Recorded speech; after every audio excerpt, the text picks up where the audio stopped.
ครับวันนี้วันที่ 16 เดือนตุลาคมครับ 2564เวลาประมาณ 12:28 นาทีนะครับอยากให้พี่น้องที่อยู่ไกลบ้านได้เห็นว่าปริมาณฝนเป็นยังไงบ้างนี่นะครับ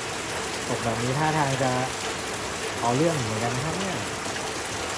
ได้ข่าวว่าภูเขียวท่วมไปแล้วก็หวังว่าบริเวณบ้านเราก็จะไม่ท่วมอีกรอบนึงนะครับ